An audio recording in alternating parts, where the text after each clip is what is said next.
大家好啊！今日咧係大年初三，仲要講咧就係大年初三唔適宜拜年，所以大家就過嚟飲茶嘅。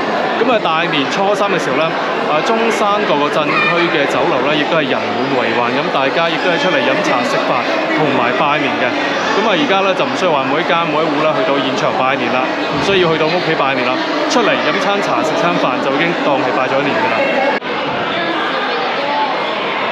除咗酒樓嘅停車場咧就車滿為患之外咧，枯咗之外咧，咁其實咧摩托車嘅停放區啦、電動車嘅停放區啦，亦都係停滿咗嘅。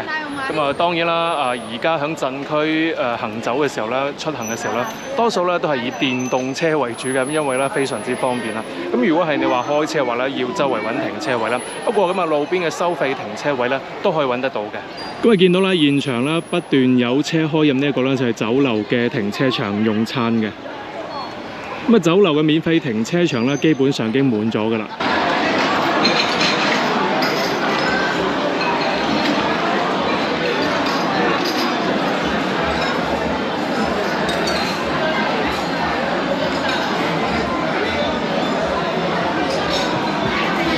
今日咧大年初三非常之幸運啦，排隊排咗半個鐘，已經可以攞到張台啦。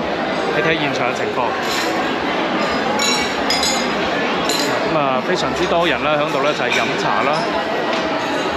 咁啊，新年期間飲茶啦，就係一個咧就係最佳嘅拜年嘅節目嚟嘅，又可以食又可以拜到年啦，係相當之唔錯嘅。咁啊，而家咧仲揀緊呢一個咧就係點心，咁呢一度嘅點心啦，我覺得咧係非常之可以嘅。咁啊，沙溪鎮啦都有非常之多嘅酒樓啦，咁除咗而家呢一間嘅富麗新城之外咧，仲有柏林啦、有得食等等嘅。咁唔知道大家中意去邊度啦？仲有咧傳統嘅龍都海鮮漁村啦，以前咧叫做龍都賓館嘅。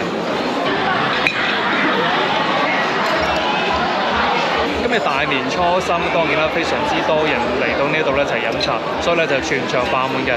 等待呢個用餐時間等待咗咧就係半個鐘嘅，不過咧全場爆滿話咧都係正常。